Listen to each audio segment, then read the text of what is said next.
Pada tutorial kali ini kita akan belajar bagaimana caranya membuat service OTP dengan Django MySQL. Di bagian yang pertama ini kita akan mempelajari apa itu OTP dan apa bedanya dengan PIN. Nah, PIN sendiri merupakan sistem keamanan yang bisa diatur oleh pemilik akun. Sedangkan OTP adalah kode acak yang secara otomatis dikirimkan oleh sistem. OTP adalah salah satu sistem keamanan two-way authentication yang bersifat sangat rahasia, sedangkan PIN digunakan layaknya password untuk masuk ke sebuah akun. Jadi sebenarnya OTP dan PIN ini penggunaannya hampir sama. Bedanya kalau PIN itu ya hampir mirip dengan password, sedangkan OTP ini lebih ke sessional. Jadi mungkin untuk event-event tertentu OTP ini digunakan. Jenis-jenis OTP. Jadi OTP ini ada 3 jenis. Pertama ada on-demand token, kedua ada soft token, yang ketiga ada hard token. Yang akan kita buat di tutorial kali ini adalah on-demand token, yaitu OTP merupakan yang sebenarnya kurang aman namun paling sering digunakan hingga saat ini karena ini memiliki kemudahan. Oke, kita ke bagian yang kedua. Di service yang kedua kita akan membuat sebuah sequence diagram. Di sini kita akan membuat satu diagram life cycle yang akan menggambarkan bagaimana alur sistem dari service OTP yang kita buat. Di sini saya sudah membuat sebuah sequence diagram.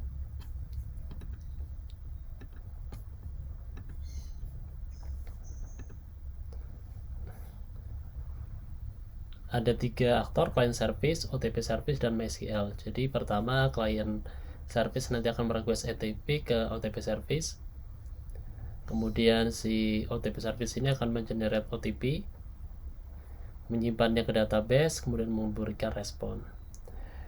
Setelah itu, ketika si user memasukkan OTP ke form OTP, client service akan mengirim OTP atau memvalidat OTP ke OTP service, apakah OTP-nya ada, kemudian apakah OTP itu sudah digunakan atau belum. Yang terakhir akan dicek apakah OTP ini sudah expired atau belum.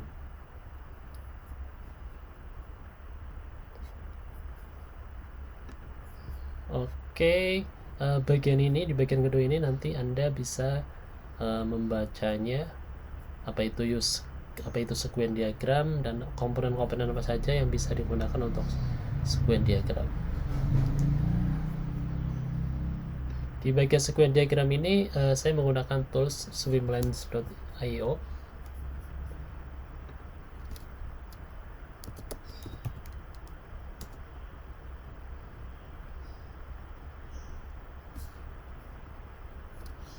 Nah, di sini ini adalah tools online yang free, Anda bisa menggunakannya. Dan tools ini sangat membantu ketika Anda membuat sequence diagram. Kita kembali ke pokok bahasan yang tentang service OTP di bagian ketiga. Di sini kita akan membuat model dan serializer. Kelas model ini adalah salah satu bagian terpenting karena di sini kita akan membuat sebuah table dengan nama OTP service dan juga beberapa field yang kita butuhkan, yaitu ada phone number, ada OTP number, expired unique time-nya, kemudian ada validate. Validate ini bulan, jadi nilainya nanti akan true dan false. Kemudian yang kedua, kita perlu membuat kelas serializer. Di sini kita membuat kelas. Ada 2 kelas yang kita buat. Pertama, create OTP serializer. Ketika meng-create OTP, si user client service hanya perlu mengirimkan nomor handphone. Kemudian ketika memvalidasi OTP, client service hanya perlu mengirimkan nomor handphone dan OTP number di pilotnya. Kemudian yang ketiga adalah fungsi random OTP. Nah, ini kita bisa membuat sebuah fungsi untuk mengenerate OTP dan juga nanti fungsi untuk memvalidasi OTP. Oke, kita ke tag editor. Saya sudah membuat sebuah repository namanya OTP service. Repository ini nanti bisa Anda download di GitHub. Anda bisa mempelajarinya. Di sini saya punya dua app, yaitu app API dan app OTP. Di app API ini buat sebuah file dengan nama serializer.py. Lalu Anda bisa copy paste bagian ini.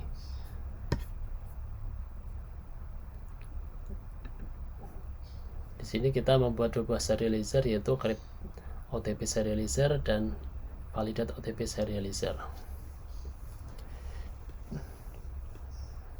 Dua kelas serializer ini nanti akan kita gunakan saat kita meng-create OTP dan saat kita memvalidate OTP. Kemudian setelah itu Anda bisa beralih ke app OTP. Di sini Anda bisa membuat sebuah kelas model dengan nama OTP service. Field yang dibutuhkan adalah phone number, OTP number, dan juga expired unique type, serta validate dengan value boolean, yaitu true and false. Default value-nya adalah false. Nanti jika OTP itu sudah pernah divalidasi, maka value-nya akan berganti jadi true.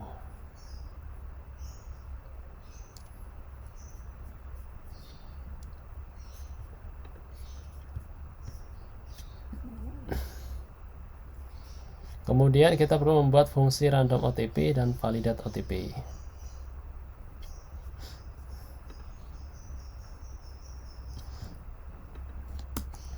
Jadi untuk menggenerate OTP, saya buat fungsi dengan nama generate random OTP. Saya asumsikan bahwa di sini OTP ini panjang karakternya adalah 6 karakter atau 6 digit. Caranya sangat mudah. Anda sebenarnya tinggal mengimport default fungsi dari Python atau fungsi bangsaannya Python, yaitu random, import random.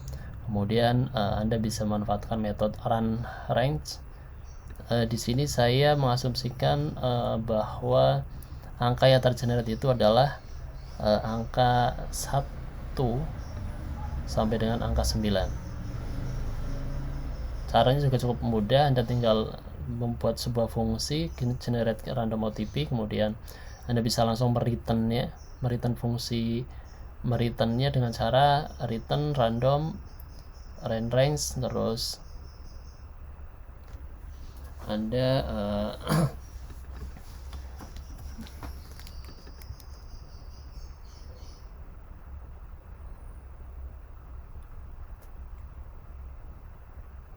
Anda masukkan berapa panjang karakter untuk OTP tersebut.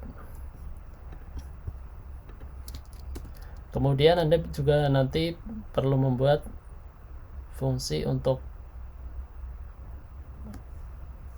expired time untuk mengatur berapa lama OTP tersebut akan expired.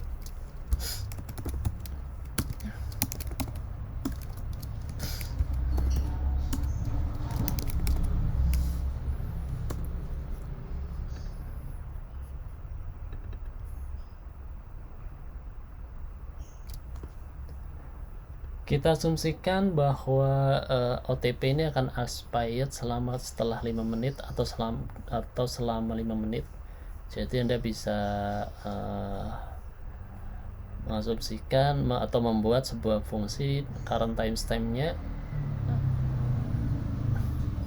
tanggal sekarang atau jam saat ini ditambah dengan 5 menit jam berikutnya. Kita sekarang coba membuat fungsi OTP-nya.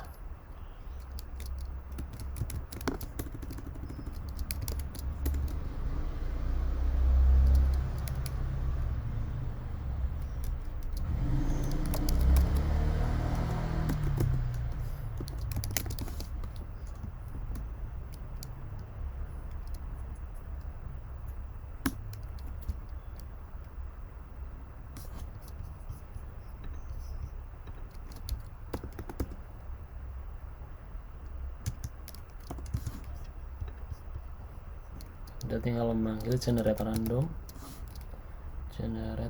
OTP.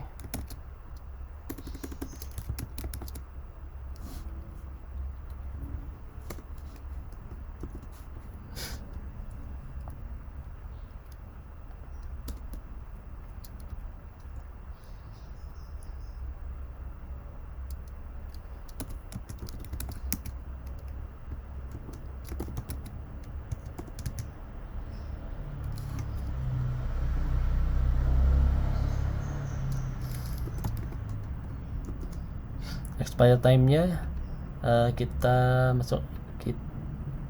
buat bentuknya adalah integer. Anda tinggal memanggil fungsi ini expired unique time,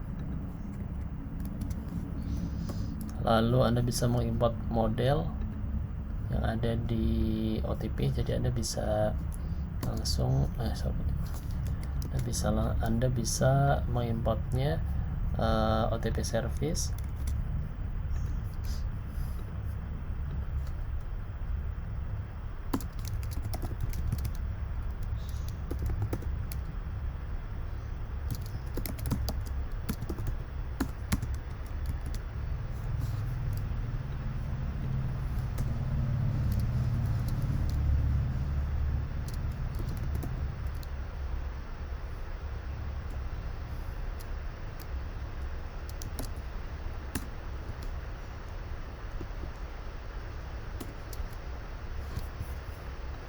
Apa aja yang akan kita input di sini? Ada phone number, ada validate.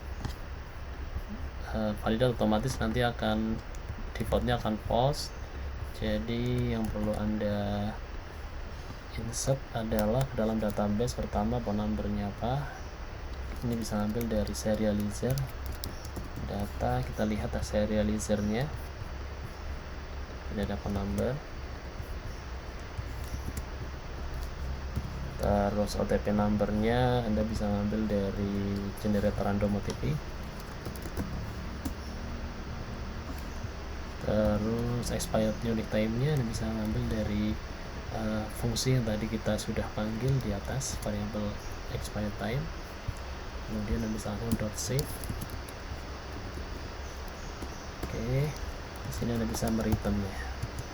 Return misalnya true. OTP.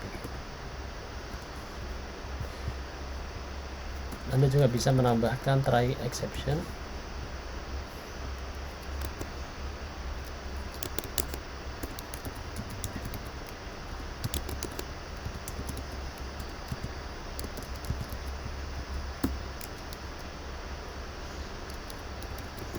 Kita bikin returnnya false.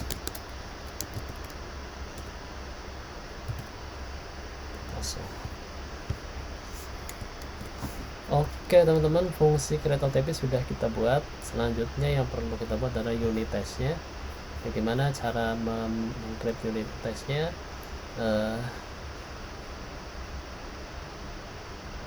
Di tutorial selanjutnya nanti kita akan bahas tentang unit test dan juga API fungsi OTP. Namun jika Anda ingin melanjutkan tutorial ini, Anda bisa membuat unit testnya sendiri. Anda bisa belajar tentang unit test di tutorial sebelumnya. Di sini saya sudah membahas lebih detail tentang unit test. Nah, ini ada membuat full service produk bagian 6 unit test. Di sini nanti Anda bisa belajar bagaimana caranya membuat unit test menggunakan Django. Oke teman-teman, di tutorial berikutnya nanti kita akan lebih spesifik ke service OTP, bagaimana caranya membuat sebuah REST framework atau membuat sebuah REST API dengan Django REST framework.